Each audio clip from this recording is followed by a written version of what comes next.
ஓடி விளையாடு ஓய்ந்திருக்கலாகாது. அதுக்கு தான் சூப்பர் சரவணா ஸ்டோர்ஸ்ல சம்மருக்கு ஆடைகள் வாங்கும் போது அவுட்டோர் கேம்ஸ் ஃப்ரீ.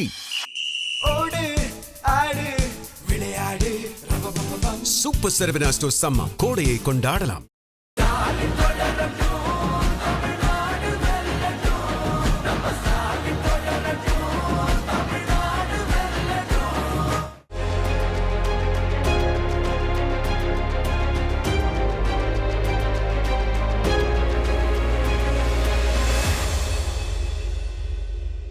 நேயர்களே, மத்திய கிழக்குல இப்போ நம்ம மீண்டும் போர் தொடங்கக்கூடிய அபாயத்தை பத்தி பேச போறோம். பல செய்திகள் வேறு மாதிரி வந்தாலும் கூட தற்போது மத்திய கிழக்குல 21ஆம் தேதி செவ்வாய்க்கிழமை மாலையோடு ஏற்கனவே அவர்களுக்குள்ள நடந்த அந்த சீஸ்ஃபயர் முடிவுக்கு வருது. புதன்கிழமை மீண்டும் குண்டுமழை பொழிய போவதாக அமெரிக்க அதிபர் ட்ரம்ப் எச்சரிக்கை பண்ணியிருக்கார். நீ எந்த குண்டு மழை பொழிந்தாலும் நாங்கள் அதை எதிர்ப்பதற்கு தயாராக இருக்கிறோம். ஈரான் இப்போ ரெடி. அதனால அமெரிக்காவினுடைய போக்குகளை உலகம் அவ்வளவா ரசிக்கல. அமெரிக்கா இன்றைக்கு அமெரிக்க அதிபர் ஒரு விஷயத்த சொல்றாரு. எப்படின்னா, உலகத்திலே எனக்கு ரொம்ப நம்பகமான கூட்டாளி யூதர்கள் தான். நாங்க கஷ்டப்படும் போது போர்ல மற்றவர்கள்லாம் தங்களுடைய சுயமுகத்தை காட்டினாங்க. ஆனா யூதர்கள் மட்டும்தான் எங்களோடு நின்றார்கள். இஸ்ரேலியர்கள் அவர்கள் தைரியசாலிகள், அவர்கள் தந்திரவாதிகள், அவர்கள் நல்ல அதிரடி போராட்டக்காரர்கள் அப்படின்னு அமெரிக்க அதிபர் சொல்றார்.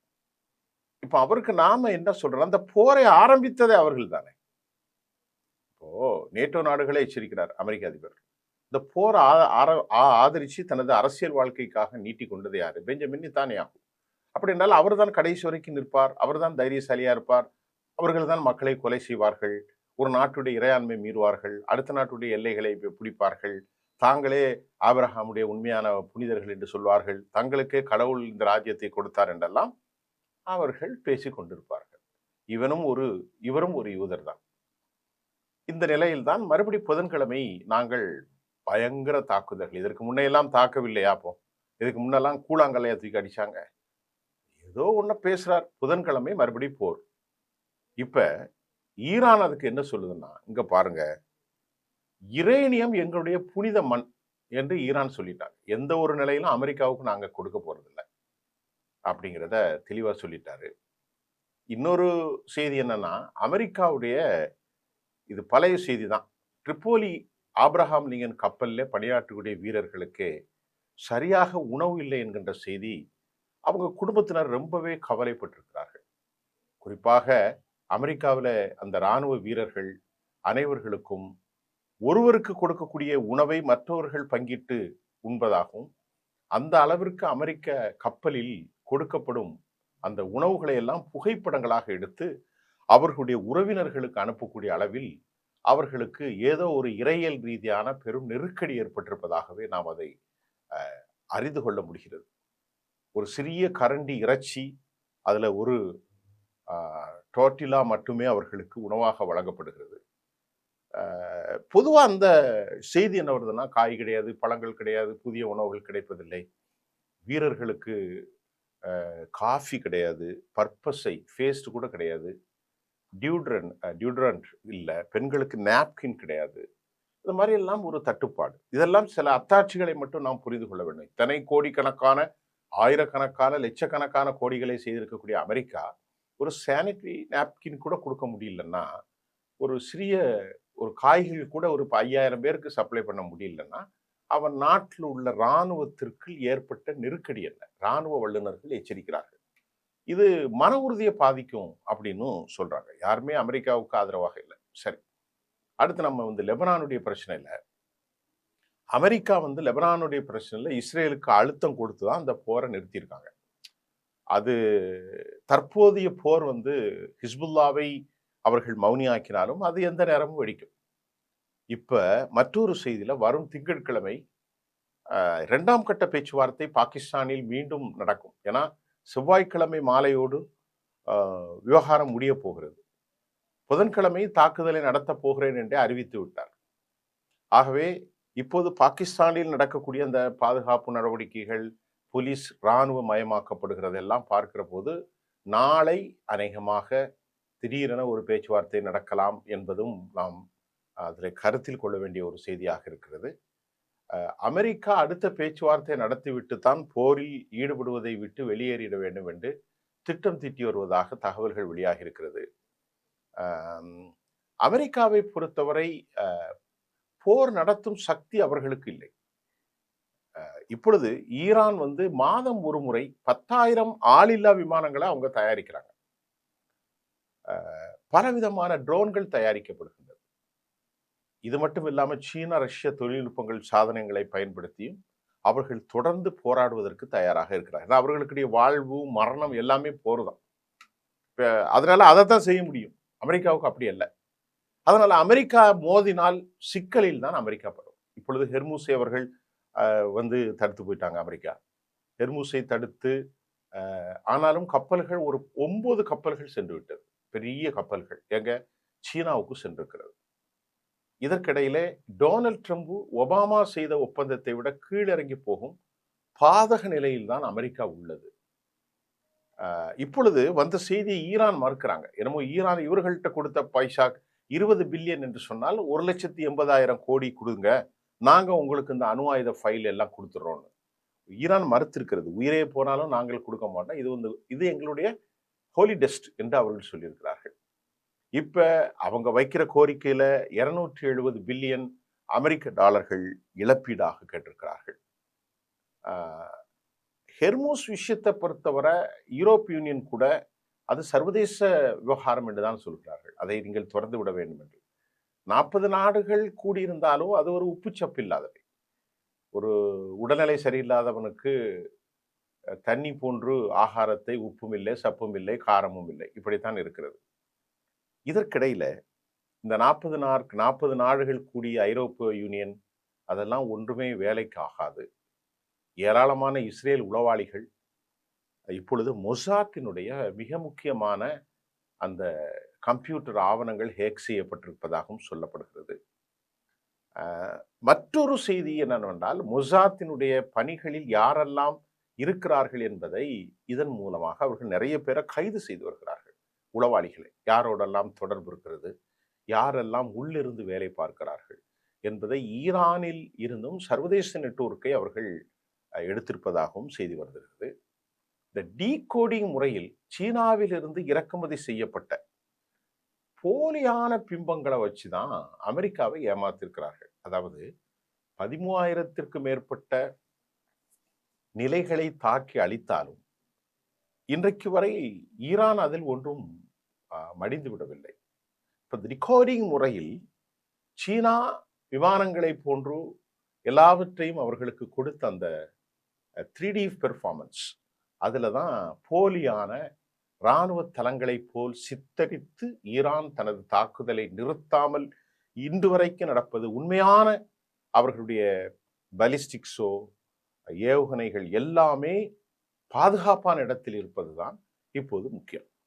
அதனால 13,000 குண்டுகள் போட்டிருந்தாலும் அவர்களை ஒன்றும் செய்ய முடியாததுக்கு காரணம் அவர்களுடைய உண்மையான ஆர்சனல் என்று சொல்லக்கூடிய ஆயுத களஞ்சியத்திலிருந்து எதுவுமே அளிக்கப்படவில்லை என்ற செய்தியும், சீனாவினுடைய டிகோடிங் அந்த படம் வரைதல் போன்ற ஒரு காட்சி முறைதான் அமெரிக்காவை ஏமாற்றி இந்த அளவிற்கு அழிவுக்கு கொண்டு வந்திருக்கிறது. சரி, இப்போ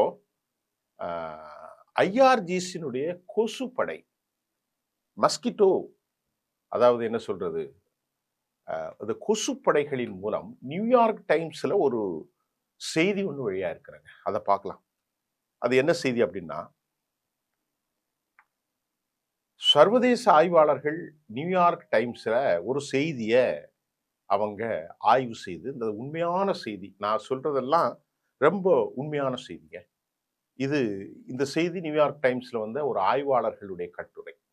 அந்த கட்டுரையில என்ன சொல்றாங்கன்னு பார்த்தா, ஈரானிடத்தில் இருக்கும் நவீன ரக கொசுப்படை, அப்படி என்றால் ஒரு இடத்திலே கொசுக்கள் எப்படியெல்லாம் மொச்சுமோ வேகமாக, அப்படி ஏராளமான கொசுப்படை வேகமாக தாக்குதல் நடத்தக்கூடிய ஸ்பீட் போட்டு ஆயிரக்கணக்கில் அவர்கள் வைத்திருப்பதை நியூயார்க் டைம்ஸினுடைய கட்டுரை தெரிவிக்கிறது. இதை நம்ம ஃபர்ஸ்ட்லேருந்து நம்ம இப்போ பார்ப்போம். இந்த கொசுப்படை எங்கே இருக்குன்னா, கடலோர பகுதிகளில் இருக்கக்கூடிய மலைகள் இருக்கு பாருங்க. அந்த மலைகளுக்கு இடையே உள்ள கரடு முரடான பாறைகளுக்கு உட்பக்கம் யாருமே படமெடுக்க முடியாத அளவிற்கு மறைத்து வைக்கப்பட்ட அதிவேக விரைவு படகுகள் மூலம் ஏவுகணை தாக்குதலை நடத்துவதற்கு ஈரான் திட்டமிட்டிருக்கிறது. இந்த மறைத்து வைக்கப்பட்ட மலைகளுக்கிடையான ஆழமான குகைகளில் உலகில் எந்த ஒரு சேட்டலைட் படங்களாலும் கூட படம் பிடிக்க முடியாது என்பதையும் சொல்லப்பட்டிருக்கிறது. இதற்கிடையிலே டெனசி யூனிவர்சிட்டிஸினுடைய அரசியல் பிரிவு தலைவர் சையத் கால்கருடைய ஒரு கட்டுரை வெளியாகி இருக்கிறது. சையத் கால்கர் என்ன சொல்கிறார் சொன்னா, இந்த கோல்கருடைய கட்டுரை, பெரிய கப்பல்கள் இப்பொழுது வருவதற்கு யோசிக்கிறார்கள். ஏனென்று சொன்னால், சின்ன சின்ன அதிநவீன வேகத்திறன் கொண்ட நவீன வடிவமைப்பு கொண்ட வேகப்படகுகள் ஈரானிடத்தில் ஏராளமாக இருப்பதால் அதன் மூலம் ஹிட் அண்ட் ரன் அடிப்படையிலே தாக்குதல் நடத்த திட்டமிட்டிருப்பதாகவும் 120 கிலோமீட்டர் வேகத்தில் பயணிப்பதாகவும், அதாவது 115 மைல் வேகத்தில் இது பயணிக்க முடியும் என்றும் 1979ஆம் ஆண்டு புரட்சிகர ஈரான் படை உருவாக்கிய இந்த கப்பல்கள் அமெரிக்க கப்பல்கள் எந்த ஒரு நிலையிலும் இதை தடுத்து நிறுத்த சாத்தியம் இல்லை என ப்ரொஃபசர் கோல்கர் தன் கட்டுரையில் தெரிவித்திருக்கிறார். ஈரானுடைய டெலிவிஷன்ல கூட இப்ப நம்ம பார்க்கிற போது இளைஞர்களுக்கு பல்வேறு போட்டிகளை தேர்வு செய்து அவர்களுக்கு பல்வேறு கடல் பயிற்சிகளும் உளவியல் பயிற்சியும் அளிக்கப்படுகிறது. அதில் தேர்வு செய்யப்பட்டவர்கள் இந்த கொசுப்படை கப்பல்களிலும் ஈரானுடைய கடல் பிராந்தியத்திலும் அவர்கள் பயணிக்கிறார்கள். அந்த அளவிற்கு அவர்கள் ட்ரெயின் பண்றாங்க. ஆகவே அமெரிக்க கப்பல்கள் ஒருவேளை நூற்றுக்கணக்கான பெரிய அமெரிக்க கப்பல்களை இந்த கொசுப்படை கப்பல்கள் சூழ்ந்து கொண்டால் என்ன செய்ய முடியும்? அமெரிக்க கப்பல் அழிந்து போய்விடும். எனவே அமெரிக்க கப்பல்கள் தற்போது பெர்ஷியன் வளைகுடா பகுதிக்கு வராமல் ஓமன் கடல் எல்லைக்குள்ள நின்று இருப்பதற்கு காரணம், இவர்கள் மொத்தமாக ஒரு 100-120 வந்து ஆன்டிஷிப் மிசைல் மூலம் தாக்குதல் நடத்தி அழித்து விட்டால் என்ன செய்வது என்ற பயத்தில் இப்பொழுது இருக்கிறார்கள். இது இன்றைக்குரிய செய்தியாக இருக்கிறது. ஆகவே நாளை இப்பொழுது போர் தொடங்கிவிட்டது. இந்த போரினுடைய எல்லை எப்படி செல்ல போகிறது என்பது தெரியவில்லை. பேச்சுவார்த்தையில் சமாதானத்திற்கான வாய்ப்புகள் மிக குறைவாகத்தான் இருக்கிறது. புதன்கிழமை போர் நடக்கும். அமெரிக்காவிற்கு ஒரு கேவலமான இழிவான நிலை இருக்கிறது. இன்னும் இந்த போர் முடிவதற்கான வாய்ப்பில்லை. ஈரான் இதை விடப்போவதில்லை. ஈரானுக்கு அழிவு ஒன்றும் இல்லை, அழிந்து கொண்டுதான் இருக்கிறார்கள். இனி புதிதாக அவர்கள் அழிவதற்கு ஒன்றுமில்லை, இழப்பதற்கு ஒன்றுமில்லை, இனி புதிதாக இழப்பதற்கு ஒன்றுமில்லை. அமெரிக்கா இதில் தப்பிவிடுமா? மீண்டும் ஹெர்முஸ் வளைகுடாவிலே அவர்கள் பெரும் உயிரிழப்பை சந்திக்க போகிறார்களா என்ற கடல் போராக மாறி இருக்கிறது. என பிரச்சனை ஹெர்முஸ் தான் இப்போ. ஆகவே ஹெர்முஸுக்குள் கொசுப்படைகள் மலைகளுக்குள் இருந்து ஊடுருவி ராட்சச தாக்குதல் நடத்த எந்த விதமான உத்தியதிகளை திட்டங்களை வைத்திருக்கிறார்கள். அவர்களுக்கு வடகொரியா கொடுக்கிற, சீனா கொடுக்கிற, ரஷ்யா கொடுக்கக்கூடிய ஆலோசனைகளும் இங்கே நாம் புறந்தள்ளிவிட முடியாது. America kept alone. அவர்களுக்கு அவர்கள் தான் ஆலோசனைக்காரர்கள். இஸ்ரேலியர்கள் குறுக்கெலும்பு முறிந்துதான் இருக்கிறார்கள். இப்படிப்பட்ட ஒரு சூழ்நிலையில் இன்றைக்கு கத்தர் மற்றும் சவுதி அரேபியா கடும் பதட்டத்தில் இருக்கிறது.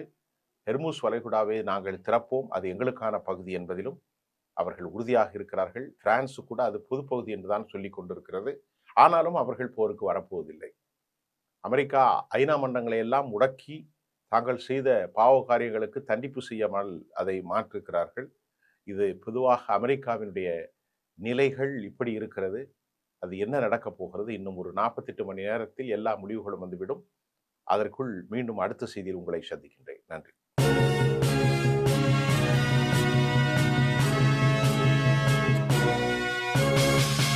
ஓடி விளையாடு, ஓய்ந்திருக்கலாகாது. அதுக்கு தான் சூப்பர் சரவணா ஸ்டோர்ஸ்ல சம்மருக்கு ஆடைகள் வாங்கும் போது அவுட்டோர் கேம்ஸ் ஃப்ரீ.